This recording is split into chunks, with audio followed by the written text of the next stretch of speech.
Under the fiery glow of the divine forges, Hephaestus worked tirelessly on his latest creation. The heat of the fire enveloped his workshop as the god pounded the metal with his hammer, shaping it into something the world had never seen. It was not a weapon, not an inert statue.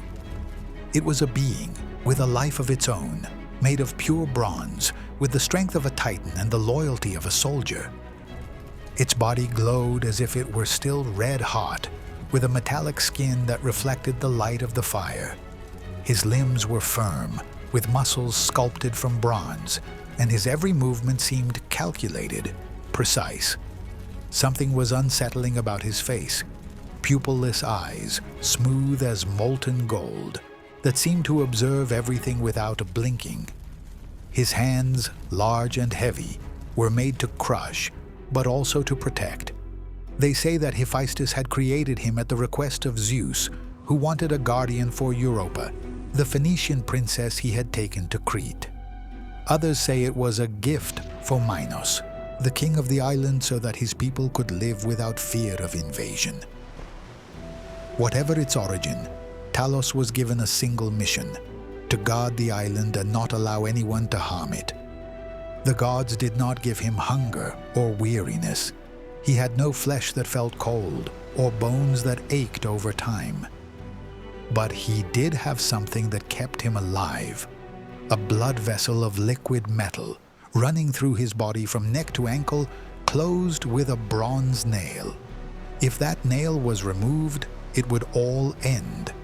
Talos protected Crete with amazing abilities that made it impossible to evade him. He could travel the entire island in a single day, guarding its shores relentlessly. His eyes allowed him to see great distances.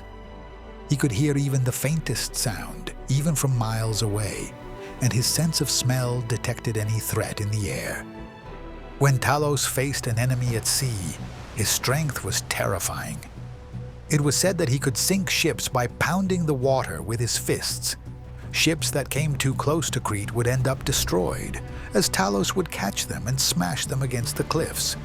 Neither arrows nor spears could harm him, as they bounced off without causing him a scratch. Therefore, when the Argo slowly advanced toward Crete, its crewmen were unaware of the danger that awaited them.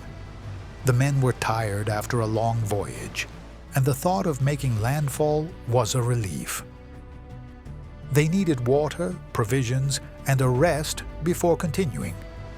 But when the island was close enough, they saw him. On the shore, standing on the sand, was a metal figure. It was neither a statue nor a man in armor. Talos was there, watching them. He did not move, but his presence was enough to make the crew hesitate. They knew who he was. They had heard stories about him: the guardian of Crete, the one who crushed invaders with his bare hands or burned them with his fiery body.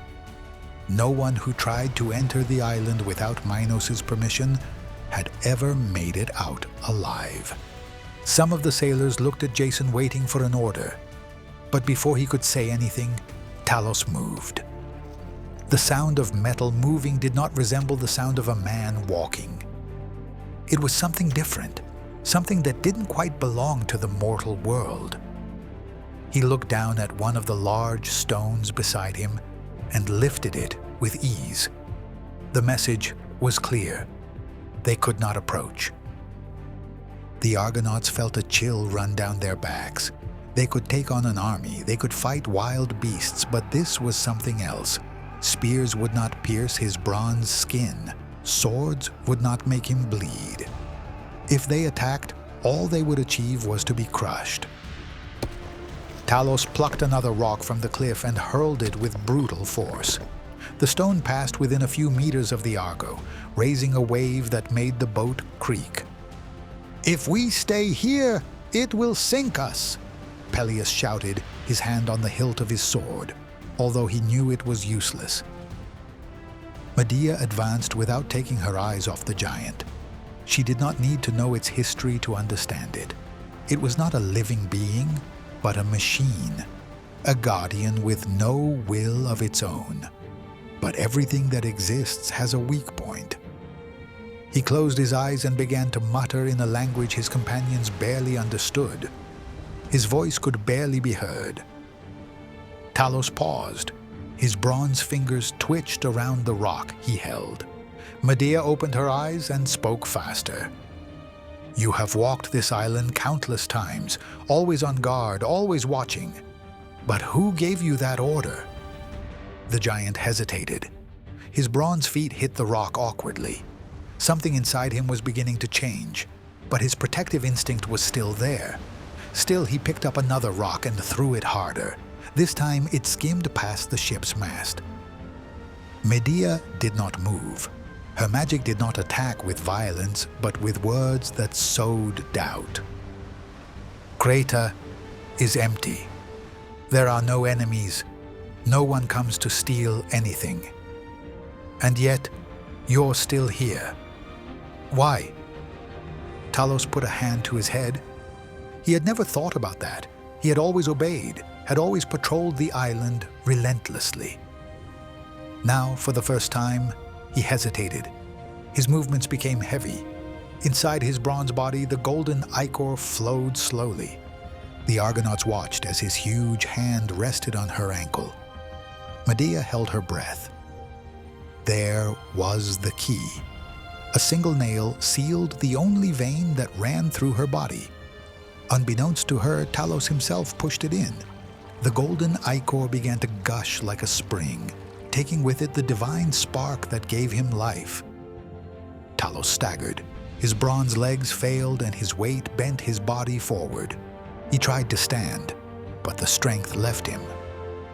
The Argonauts watched his silhouette darken the sky for an instant before collapsing. His fall echoed across the island.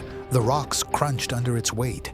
The impact raised a cloud of dust, and small stones rolled into the sea. For a moment, no one spoke. Only the murmur of the waves and the distant song of seagulls could be heard. Medea lowered her arms. The wind carried the smell of burnt metal. The sun, reflecting off the inert bronze, gave the impression that Talos was still breathing. But he was not. Talos, the guardian of Crete, never returned. In some versions of the myth, Talos was the last of a race of bronze men created by Zeus. It is also said that Talos not only protected Crete from invaders, but 3 times a day he would make a complete circuit of the island to ensure that Minos' laws were respected, punishing lawbreakers by embracing them with his burning body, a terrible death known as the Laugh of Talos. Thank you for watching this video about one of the most fascinating myths of Greek mythology. The story of Talos not only shows us the incredible imagination of the ancient Greeks in creating fantastic beings, but also their deep understanding of the vulnerabilities that we all possess.